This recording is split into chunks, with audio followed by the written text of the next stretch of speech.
Hello, അപ്പോൾ ഇന്ന് കർക്കിടക വാവായതുകൊണ്ട് സ്കൂളൊന്നുമില്ല, പക്ഷെ എനിക്ക് സ്പെഷ്യൽ ക്ലാസ് ഉണ്ട് കേട്ടോ. 9:30 മുതൽ 12:15 വരെയാണ് കേട്ടോ. വർക്കിംഗ് ഡേയിൽ സ്കൂളിൽ പോകുന്നതിനേക്കാളും മടിയാന്ന് സ്പെഷ്യൽ ക്ലാസ്സിന് പോകാൻ വേണ്ടിയിട്ട്. പോരാത്തതിന് നല്ല കാറ്റും മഴയും. പിന്നെ ക്ലാസ്സിനെല്ലാം പോയിട്ട് വന്നു. പിന്നെ എനിക്ക് കുളിക്കാനെല്ലാം മടിയായി, നല്ല മഴയും തണുപ്പല്ലേ.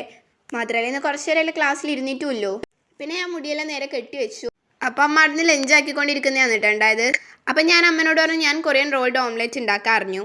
പക്ഷേ ഉള്ളിയും തക്കാളിയും മുളകെല്ലാം കട്ട് ചെയ്ത് തന്നത് മുട്ട പൊട്ടിച്ചൊഴിച്ചതും അമ്മയാണ് കേട്ടോ.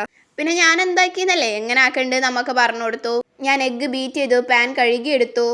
പിന്നെ ഇതെനിക്ക് എക്സ്പ്ലെയിൻ ചെയ്ത് തരാൻ അറിയില്ല. ഞാൻ ആദ്യം അമ്മക്ക് പറഞ്ഞു കൊടുത്തപ്പോൾ അമ്മക്ക് ആദ്യം മനസ്സിലായിട്ടുണ്ടായിട്ടില്ല. പിന്നെ സെക്കൻഡ് സ്റ്റെപ്പ് മുതൽ നമുക്ക് മനസ്സിലായിട്ടുണ്ടാവുമല്ലോ അല്ലേ. പ്രത്യേകിച്ചൊന്നുമില്ല, ഇതായി വരുന്തോറും ഇങ്ങനെ റോൾ ചെയ്ത് എടുക്കാം. പിന്നെ ഇതുപോലെ കട്ട് ചെയ്യണം. പിന്നെ ഇതുപോലെ എടുത്ത് വെച്ചിട്ട് അതിൻ്റെ മുകളിലേക്ക് വേണമെങ്കിൽ കുറച്ച് ഭംഗിക്ക് കെച്ചപ്പും മയോണൈസും ഇട്ട് കൊടുക്കാം. നല്ല അടിപൊളി ടേസ്റ്റിയാണ് കേട്ടോ സംഭവം. പിന്നെ ലഞ്ചിന് ഞാൻ പറഞ്ഞില്ലേ ഒരു അടിപൊളി വെജ് റൈസും പിന്നെ പൊട്ടറ്റോ ഫ്രൈയും കൂടി ഉണ്ടായിരുന്നു കേട്ടോ. പിന്നെ ലഞ്ചെല്ലാം കഴിച്ച് എനിക്ക് അവക്കാഡോ ഉണ്ടായിരുന്നു. എനിക്കിത് തീരെ ഇഷ്ടമല്ല, അമ്മക്കും കുഞ്ഞൂസിനും നല്ല ഇഷ്ടമാണ് കേട്ടോ ഇതുപോലെ കഴിക്കാൻ വേണ്ടിയിട്ട്. പിന്നെ ഈവനിങ് അമ്മ നല്ല അടിപൊളി ഗോബി ഫ്രൈ ആക്കിയിട്ടുണ്ടായിരുന്നു കേട്ടോ. എനിക്കിത് ഭയങ്കര ഇഷ്ടപ്പെട്ടു, നല്ല ടേസ്റ്റി ആയിരുന്നു. പിന്നെ എനിക്ക് കോഫി, അമ്മക്ക് ഹോർലിക്സ്, കുഞ്ഞൂസിന് ബൂസ്റ്റും ആയിരുന്നു കേട്ടോ.